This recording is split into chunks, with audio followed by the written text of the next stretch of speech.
Sarapul school ময়দানে বনগাঁ লোকসভা কেন্দ্রের তৃণমূল কংগ্রেসের প্রার্থী বিশ্বজিৎ দাসের সমর্থনে নির্বাচনী জনসভায় বক্তব্য রাখতে গিয়ে কি বললেন রাজ্য সরকারের নগর উন্নয়ন মন্ত্রী ফিরহাদ হাকিম, শোনাবো আপনাদের।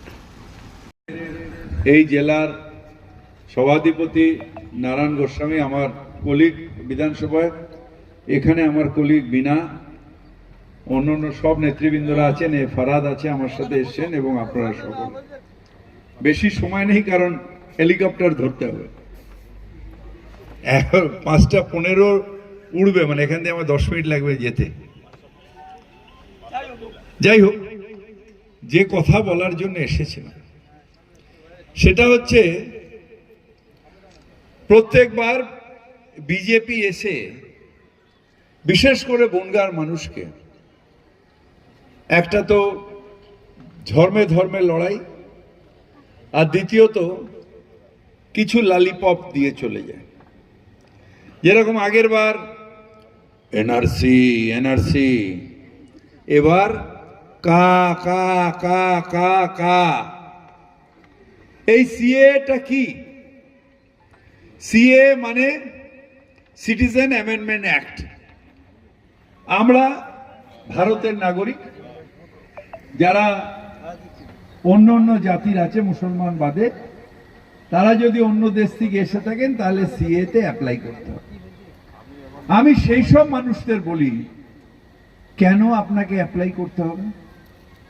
অ্যাপ্লাই করতে গেলে তো বাবার জন্ম সার্টিফিকেট আনতে হবে।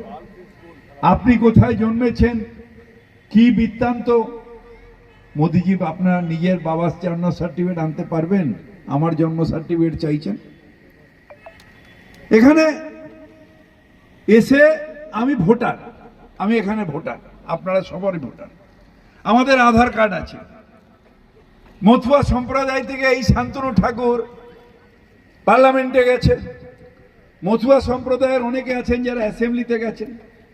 যদি এখন আমি সই করি আমি বিদেশি, এখন সই করলাম আমি বিদেশি, আমাকে নাগরিকত্ব দেওয়া হোক, অর্থাৎ আমার আগের ভোট সেটা তামাদি হয়ে গেল।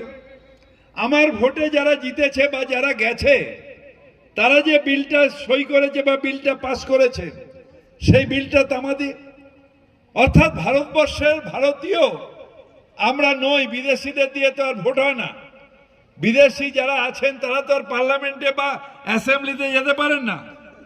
তাহলে তাদের যে পাস করা বিল, সেই বিলগুলো সব তামাদি হয়ে যাবে। এইটা কি সম্ভব? এইটা সম্ভব?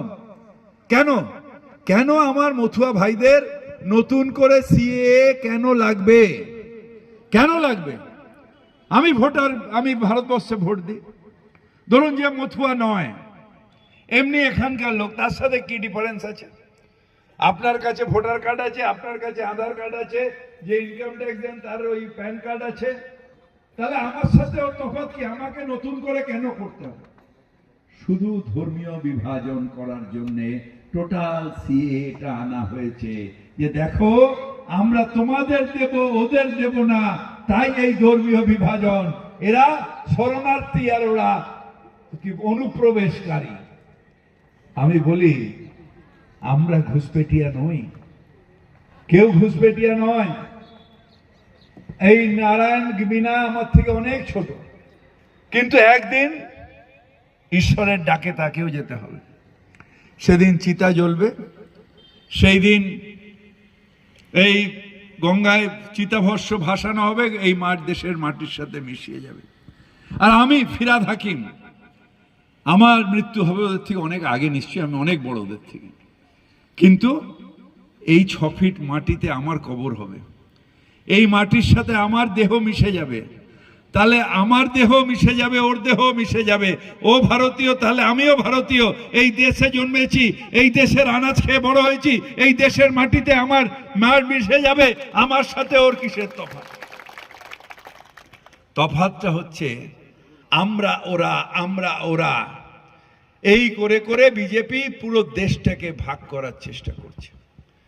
এই দেশটাকে টোটাল ভাগ করার চেষ্টা করছে। এই দেশটা আমাদের সকলের দেশ।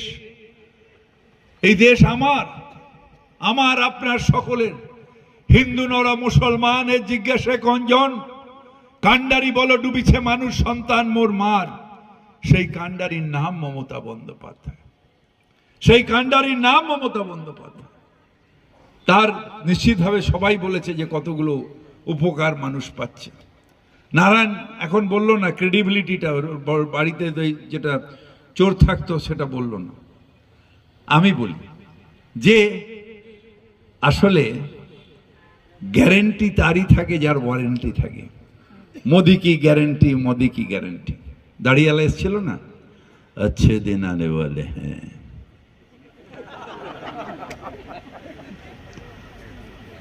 15 লাখ এলো না, 15 টাকা এলো না, 2 কোটি চাকরি এলো না, 400 টাকা গ্যাসের দাম ছিল 1100 হয়ে গেল, 100 টাকা ইলেকশনের জন্য কমিয়েছে, ইলেকশনের পরে 200 যদি আসে আবার বাড়িয়ে দেবে। আগে আমরা পকেটে টাকা নিয়ে যেতাম, ব্যাগে করে বাজার নিয়ে আসতাম, এখন থলেতে করে টাকা নিয়ে যাই, পকেটে করে বাজার নিয়ে আসে। এই মূল্য বৃদ্ধি হয়েছে, তাই তো। তাও আজকে দিন কোথায়?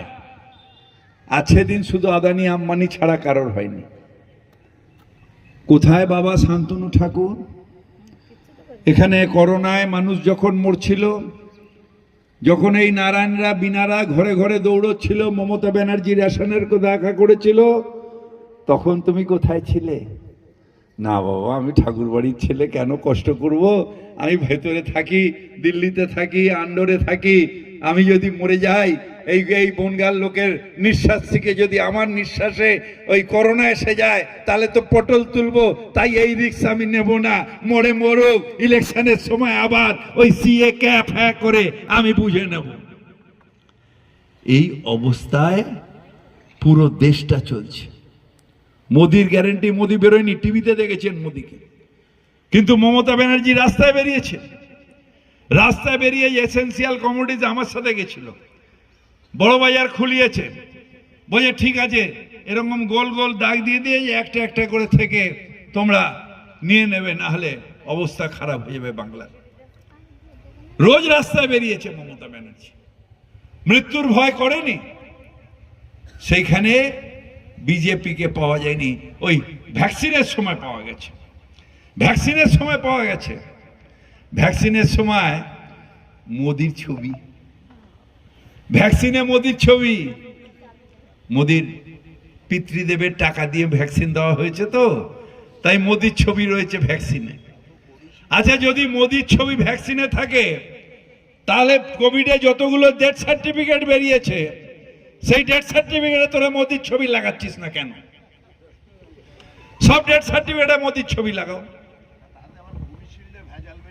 আবার কোভিশিল্ডে এখন ভেজাল বেরিয়ে মাল নিয়ে নিয়েছে, তো কি করা যাবে? আমাদের বলে ভ্রষ্টাচার, ভ্রষ্টাচার, আসল জায়গা দিয়ে মাল নিয়ে এসছে। এই মোস্তানরা এখানে থাকে না, বাড়ি করছো ৫-৫ দাও, এ তো নিজে গব্বর সিং, এ নিজে গব্বর সিং। গব্বর সিং কি করছো? কালিয়া, সামা, এদের ফেজে কিতনে আদমি থে, এখন পাঠিয়ে দেয়। কালিয়া সামা এখন কারা বলুন তো? কারা? ইডি, সিবিআই, ইনকাম ট্যাক্স, এরা হচ্ছে ওই ভারতবর্ষের গব্বর সিং এর সব সামা কালিয়া, সব পাঠিয়ে দিচ্ছে। রেড করো, রেড করলো, জি হুজুর, জি হুজুর, জি হুজুর, নাও ওই কি ইলেকশন বন্ড 200 কোটি দিয়ে দাও, 500 কোটি দিয়ে দাও, মানে চমকে টাকা নেব। মস্তানরা যা করে, ভারতবর্ষের প্রধানমন্ত্রীও তাই করে, চমকে টাকা, চমকে টাকা, চমকে টাকা। আরে শান্তনু ঠাকুরটা কে? কে কে? এই নারায়ণ, শান্তনু ঠাকুর কে? কে? আরে না, বিজেপি থেকে। এরা আসলে কিছু না। এই মাঠ থেকে আমি আসছিলাম, দেখলাম সন্ধে হয়ে আসছে, তো যারা হই হই হই হই করে গরু নিয়ে আসে, তাদের গোয়ালে, এই আমার গোয়ালে 20টা গরু, ওর গোয়ালে 3টে গরু, ওর গোয়ালে 4টে গরু, বা ছাগল নিয়ে গেলে ওই ওর ছাগলের ছাগল ভাগাভাগি হয়, রাখাল। শান্তনু ঠাকুররা হচ্ছে ভেড়া। কাউন্টিং এর নাকি 400 আসবে, ভেড়ার কাউন্টিং হবে। কারো বলার ক্ষমতা নেই যে কেন বাংলার টাকা দিচ্ছ না, কেন গরিব মানুষের টাকা মেরেছো, কেন ওই আবাস যোজনার টাকা অর্ধেক বাড়ি ভেঙে প্লাস্টিক দিয়ে রয়েছে, কেন আসছে না, বা বাংলায় অমুকটা দরকার অমুকটা দরকার, বনগা ছেড়ে দিন, বনগায় দরকার, বলার ক্ষমতা নেই। তার কারণ ভেড়ার কাউন্টিং এ দাঁড়িয়ে থাকে। মোদিজি আসবে, জি হুজুর, জি হুজুর, জি হুজুর। দেখিয়ে রাষ্ট্রপতি জি। তাই ভেড়াকে ভোট দেবেন না, যারা লড়াই করবে তাদের ভোট দিন। এই নারায়ণ গোস্বামী, বিনা, এরা সব গেছিল, আমরা লড়াই করেছিলাম অভিষেক ব্যানার্জির নেতৃত্বে, লড়াই করে বসেছিলাম গান্ধীঘাটে, লড়াই করে বসেছিলাম যন্ত্রমন্ত্রে। তারপরে গেলাম, দেখলো ওই মন্ত্রী, গেলাম সেইখান থেকে কৃষি ভবনে, পেছন দিয়ে মন্ত্রী পালিয়ে গেল, চ্যাং দোলা করে আমাদের তুলে নিয়ে দিল্লিতে অ্যারেস্ট করলো। কই বাংলার খাত্রে বললে না তো শান্তনু ঠাকুর? না না, এটা আমরা বললে ভেড়া ডাকছে, বলবে না, যদি জবাই করে দেয় কি হবে? এই অবস্থায় আজকে ভারতবর্ষ চলছে। তাই আপনাদের বলতে চাই, পাল্টান। বলার ইচ্ছে অনেকটা ছিল কিন্তু টাইম নেই, তাই আপনাদের বলি, একজনের ওপর বিশ্বাস রাখুন। मोहब्बत एक से होती है हजारों से नहीं। আর শুধু মমতা বন্দ্যোপাধ্যায়ের উপর বিশ্বাস রাখুন। মমতা বন্দ্যোপাধ্যায়ের হাতকে শক্ত করুন। শুধু লক্ষ্মীর ভান্ডার, স্বাস্থ্য সাথী, কন্যাশ্রী, রূপশ্রী নয়, বাংলার সম্মান যারা সন্দেশখালিতে হরণ করেছে, বাংলার সম্মান যারা ভারতবর্ষে হরণ করেছে, সেই বিজেপিকে ভোট নয়, সেই ভেড়ার কাউন্টিং এর জন্য ভোট নয়। আপনারা বলুন, মমতা তুমি এগিয়ে চলো, আমরা তোমার সাথে আছি, আমরা তোমার সাথে আছি, আমরা তোমার সাথে আছি। জয় হিন্দ, বন্দে মাতরম। তৃণমূল কংগ্রেস জিন্দাবাদ, মমতা ব্যানার্জি জিন্দাবাদ।